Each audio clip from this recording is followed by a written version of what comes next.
Welcome to the Kaizen Project. Today we're here with Giancarlo Sessa. This is Wen Yang Ming that you saw last week, and I am Vishnu Supathi. So let's just talk about Giancarlo for a minute. He's a hardcore entrepreneur. You want to explain a bit about yourself? Sure, yeah. Thanks for having me, guys, first of all. So like you said, my name's Giancarlo.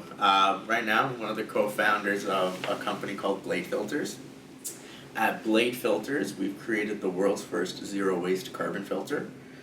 So if you don't really know what a carbon filter is or what it does, it's essentially what removes the odors from cannabis grow rooms, which is one of the largest issues facing the cannabis industry today. So essentially, presently in the market, the carbon filters that are in there, you have to replace the entire thing. So when we saw that, we thought it was very wasteful, very expensive, and a very inefficient process. So what we did was we created a carbon filter with a replaceable carbon cartridge. So now, when the carbon becomes exhausted and it no longer filters out the odor, with us, all you gotta do is a quick, clean and simple, pull the old cartridge out, slide the new one back in, and you're good to go. So we save growers an average of 30% in costs. Oh wow. Taking a 100% wasteful process down to 0% waste. And in addition to that, making it quicker and easier to change your carbon filters. So you're a really hardcore entrepreneur, right? Try to be. Okay. Yeah. So what do you think about entrepreneurship in general? What is it to you? Yeah. Honestly, with entrepreneurship, I find that it's not necessarily for everyone.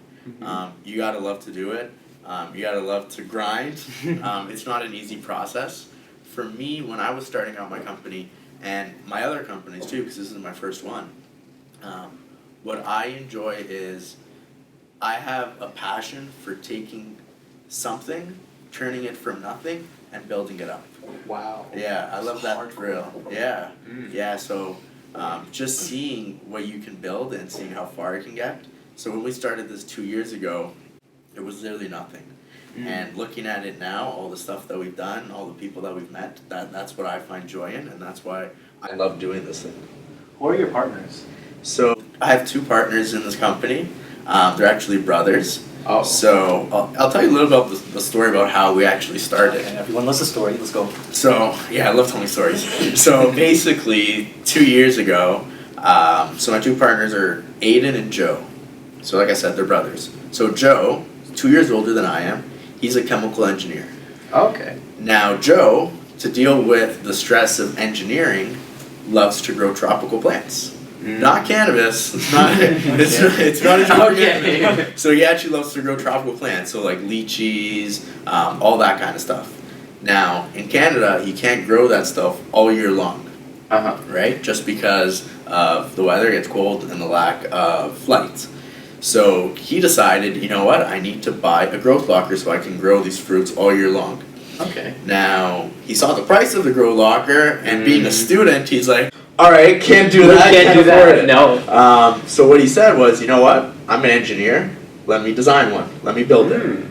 So he built it, and from there, he determined that the carbon filters in it are very wasteful, like I was mentioning before. He's like, why has no one designed one with a replaceable carbon cartridge in it?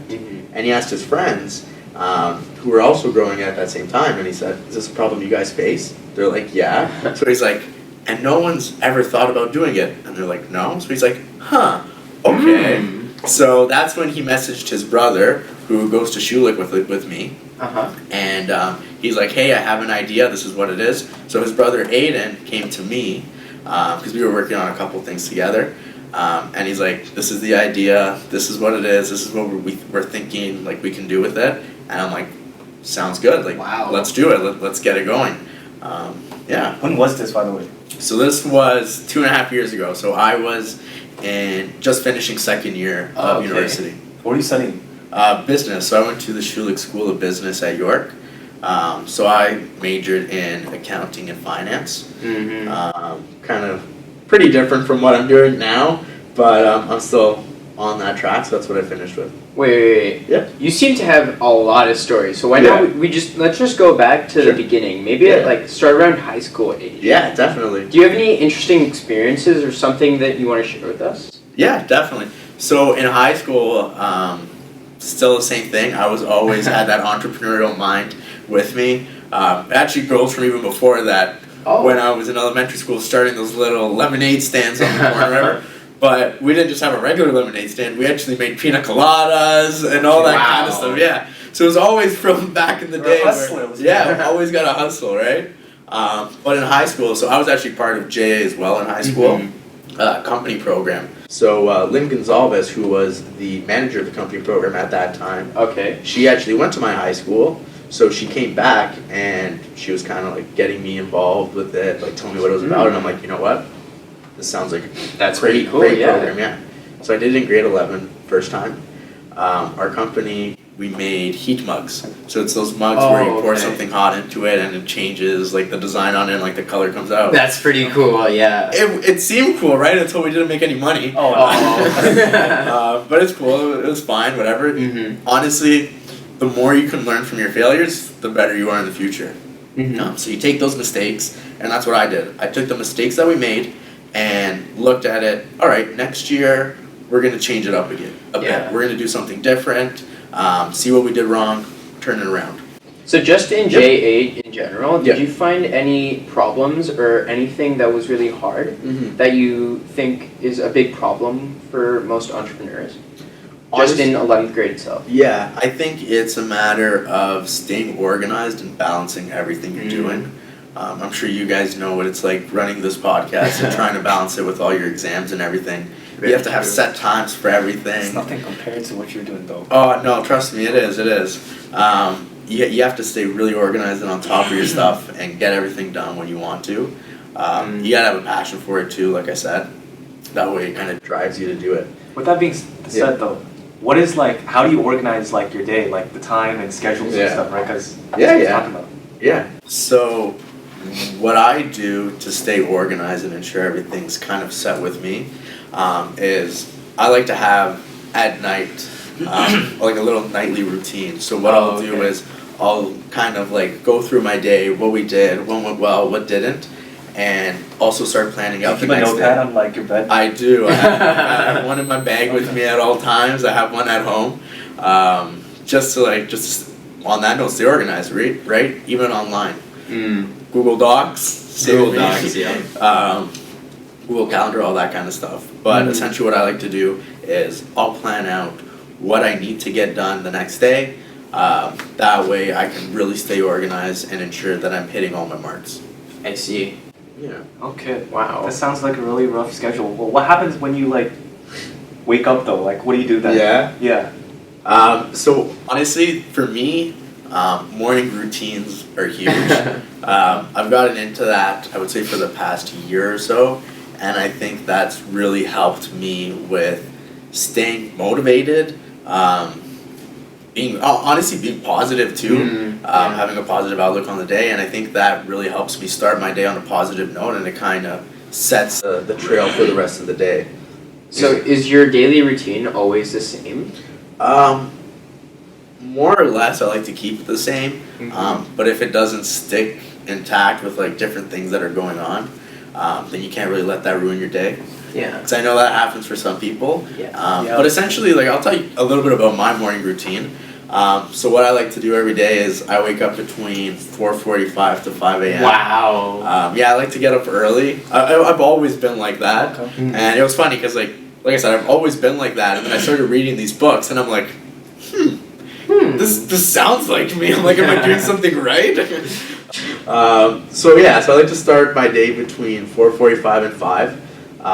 Honestly, I find that I'm most productive in the morning. I find once lunch hits, I start talking to people and like everybody's kind of around. I just start slacking off a little bit. So that's why I get like my more important stuff done in the morning.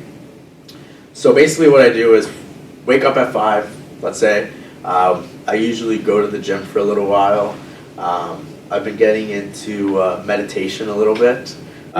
So just setting the tone and like relaxing a little bit. You can keep a journal, so I know some people write in journals. It depends if that's your thing. Do you journalize? Sometimes, yeah, I like to. But the big thing, honestly, is that meditation aspect. I find it kind of like calms you down a little bit. There's like a bunch of apps, so like guided meditation. So yeah, no, it's been a huge aspect, and honestly, like it really like calms you down, makes you like take everything into account, and I find it just like brings me to another level in the morning and like gets me ready for the day and everything that's ahead. I mean, in ninth grade, I had a teacher that made us meditate every single day in the morning. I mean, I didn't really think it was helpful, mainly because I wasn't really doing it. Yeah. But then some days, like when I had an exam, I'd actually like calm myself down and actually meditate, and yeah, it would help me a lot. Oh, 100%. I encourage everyone to at least try it out. To try it out for a at least week. once. Yeah. Oh, try for a week. Okay. Yeah, just try it out for a week. See if you like it. If you don't, then stop. All right. Now that we went off on that tangent, Yeah. you want to get back to We'll the get high back to it. school? Okay. So where we were at. So we talked about learning from your mistakes and learning from the mistakes that I made in my first time in junior achievement in grade 11. Mm-hmm. So next year rolls around, grade 12, 100% I'm going to do it again. Because I knew from the beginning, I didn't have like any significant role in that first year that I did it. So next year I'm like, you know what, let's go for something cool. So ran for president, won the president position in the company. Wow. So this year what we did was we tried to focus on doing a lot of firsts. Okay. So we created the first social enterprise for junior achievement. Oh. And yeah, so essentially what we did was our company was focused on creating connections among youth because we thought people were starting to like, I don't know, separate away from each other. Yeah, everybody's definitely. on their phones. So it was all about creating connections among youth. Now we did this through two different pillars, arts and sports, because we thought, hey, you're playing a game of basketball, you'll play with anybody, right? You're not really discriminating against anyone. Arts is the same. So we thought those were two great pillars. So what we did was throughout the year, we sold different products relating to each of those two pillars. So on the art side, we actually went down to the fashion district in Toronto.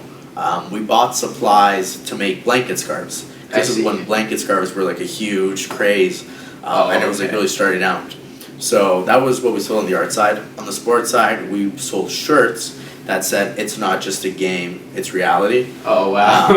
Okay. Yeah, and so it was kind of like Leafs theme and like Raptors theme color shirts. So we sold that on the sports side. Now, all the money that we made from these sales went to our big networking event at the end of the year.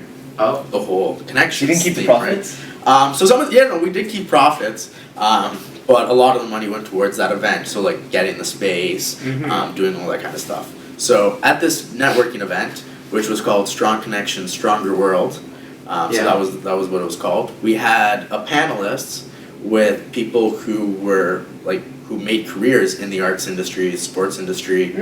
So we had Olympians come out. We had producers of Property Brothers, which is a TV show. We had the publisher of some magazines come out, so they were on the panel speaking. And that entire event was actually all in support of the MLSC Foundation, which is like Maple Leaf Sports Entertainment, so like the Leafs, all that kind of stuff. Yeah. So this was actually the largest student-run event that the MLSC Foundation ever had. So there's another first there. And actually in that one night we raised about $3,000 for the MLSC Foundation. Yeah. So we went on from that. We won Company of the Year. We also won the Gary and Joanne Remy ROI Award. So another first. So we're actually the first JA company to win 2 of the big 3 group awards. So now that you've told us about your university life and high school life, why don't you go a bit into your business and Sure. like specifics into it? Yeah. So you guys got the big overview of kind of what we do. So I guess we can go like a little bit at the beginning, kind of like the starting process. So with any company, obviously, one of the first things we did was incorporate the company, obviously make it legal, all that kind of stuff. And from there, what we did was, since I mentioned the big overview of kind of what we do, so I guess we can go like a little bit at the beginning, kind of like the starting process. So with any company, obviously, one of the first things we did was incorporate the company, obviously make it legal, all that kind of stuff. And from there, what we did was, since I mentioned that the design is so like, it's so innovative in the industry, one of the first things actually that we did was file for patent. Oh, yeah. So Did it cost you a lot? Patents do cost a lot of money, not gonna lie. How much did it cost? So your initial filing is about $5,000, That's ridiculous. So no, that's actually the That's bare low? minimum. Yeah. Okay. Yeah. So $5,000 to file, and then after that, what we did was, so your initial filing is 5,000. Yeah. And then from there, what's going to happen is we actually did an international patent. So in every country that we want to file in, we have to pay separately. Ooh. Yeah, so it adds up like 20 grand per How patent. did you get the money for all this? Yeah, so we actually filed 2 patents. Mhm. Now, actually, funny story. So how we got the money, we actually did a lot of grants that we applied for. So we actually raised, so grants are obviously money you don't have to give back to anyone, and that was huge for us. So being students, we didn't have much money, right? We tossed in whatever we made from our jobs, put that into the company, but like you said, us in manufacturing, filing for these patents, we needed a lot of money and we needed the money fast. So what we did was through our universities, and actually what I encourage everyone that's looking to start a company and needs that funding, go to universities, see the different entrepreneurship programs that you have. Schulich has a huge entrepreneurship program, so we got pretty lucky there. Same with Ryerson, because that's where Joe actually went for chemical engineering. Oh, okay. So we actually raised $85,000 in grants. Wow, that's good. Yeah, That's so fine. money we didn't have to give back. We raised about $85,000. So this was us going to pitch competitions, winning those pitch competitions, which make your pitch fast, make it right away. You're gonna find out our first pitch that we did was terrible. It was awful. How many did you have to go to get? Oh, we've done a bunch of competitions. So one that we did at York was called Launch by You. So we won about 35 grand or so through that one. Another one we did was at Ryerson. It was called the Norman Esch Award. We won all 3 stages. So we won about another 30 grand from there, 40 grand. Yeah, actually it might have been a little more. I can't remember That's exactly. based off your years of college. Honestly, tuition. what we did was like everybody would go out on Friday nights. We would be at home in the basement working on our pitch and like trying to nail it and try to get it perfect. And that's what at the time was important for us. We had to obviously, like I said, you want to have fun too, but sometimes you gotta have to make a lot weigh of your options. sacrifices. You had to make a sacrifice. Yeah. So that was important for us. But other than that, we actually did a couple raises as well with investors too. So we raised money by giving up equity in the company. So that's what really helped us scale in the beginning. How much did you give up? Yeah, so we raised about $350,000 when we gave up. It was about 12% of the company. So that was in the beginning. In the early stages. Were these VCs? No, not VCs. So this was private placements. Oh, Yeah, okay. yeah. So that was the first round we did. We're actually in the middle of doing another one right now, but that's getting too much into the nitty-gritty details. Okay. But yeah, no, kind of just going from there. So So where do you make your carbon filters? yeah, so we actually manufacture out in Stony Creek, Ontario. So Yeah. it's kind of like Hamilton area. Yeah. So made in Canada. Yeah. So we try to keep it as Canadian as possible. Just because of the politics in the industry, there's actually no other Canadian company that was making these carbon filters. Yeah, what about the regulations and stuff in your industry, right? Isn't it? Yeah, so I mean, like, so the great thing with us is that odor control is a huge aspect in the cannabis industry. I don't know if you guys have ever smelt it when people are smoking it, but when people grow it, it's actually like 10 times worse. Oh. So Health Canada actually mandates that these facilities have to have odor control in place, which is great for us. Obviously gives us a market to be in. Yeah. Obviously cannabis isn't the only market that we can go into. We can go into any market really that has odors that need to be emitted. That's true. Yeah, so anything. So like gyms, hospitals, all that kind of stuff Wow. we're looking to get into. However, with the big boom that was happening in the cannabis industry, we thought, you know what? Let's tackle this market first. Yeah. Let's try to take over Canada, then we'll take over the States. Take over Canada. And then we'll take World over the rest of the domination. world. Yeah. And why we got international patents, Yeah, that's so we right. can all over. Yeah. Yeah, so that's a little bit about that. I don't know, do you guys have any specific questions about the company that you're curious about? Anything that we did? Yeah. Just in the beginning, how hard was it? Like. Yeah, so it definitely took a lot of work. And like I said, having those sacrifices where you had to spend, like not be able to spend time with your friends and go out with them, but instead grinding and working on trying to build that company up. What about balancing it with school? Balancing it with school was definitely fun. Yeah. So I mean, like there would be some days where, and you know, it's actually great. So a lot of my profs were actually really understanding of what we were trying to do, because I mean, like not everybody at university is starting their own company. So when I would tell them, I'd be like, listen, like there was actually a midterm where I told my prof, like, I can't go to this midterm, like, I have to go to this pitch competition where I can win $25,000. And they were like, you know what, like, that's fine. Like, Did you win the 25 grand? I did win the Oh, 25 yes. Wow. Yeah, so that's just like icing on the cake there. But it's kind of stuff like that where, like, they'll be understanding, so they helped a lot in that aspect. Yeah. But you also got to pick your battles. Like, some days, obviously, you want to do both. But some days you might have to work on the company because there's just an opportunity that you can't give up. Whereas other days, like around exam time, it's kind of like, all right, like, you gotta Just kind of put put a this little away, bit of a little bit of a pause, like manage at high level, but you also gotta focus on your grades, right? Because honestly, you always gotta have a backup plan because you never know what's gonna happen. So right? did you end up like, you didn't end up going to every single class, right? Honestly, I went to as many classes as I could. Yeah, like, Yeah, very responsible. Yeah. You got to be able to balance both. So obviously, like, sometimes during class, I didn't have my mind too focused on Okay. what the professor was saying. Okay. But because maybe I was going through, like, say, emails or something, or like doing something else. But at the end of the day, like, I did well in school. So it's definitely possible. So don't think it's not. Actually, more and more nowadays, there's more people that are starting companies. Yeah. So the ecosystem at all these universities is huge, and there's a lot of support. So I really do encourage anyone that wants to do it to give it a shot. Well, thank you so much, Giancarlo. Yeah, that was of course. really helpful, I think, to all the viewers out there. Yeah, glad. Is there anything you want to say to the viewers personally? Yeah, definitely. So first of all, tune into every podcast. Yup. Follow these guys. But on a real note, just look for different opportunities that come by. Don't let the opportunities pass you by. Now, you might not be successful on the first attempt that you have, and that's fine. Most people aren't. But like I said before, and one of the main messages for this entire episode was, look at those failures, learn from them, and put them towards your next venture or your next opportunity, and always take the chance. Well, don't just sit there listening. Also comment. I've got a lot of time in my hands, and I can read all your comments.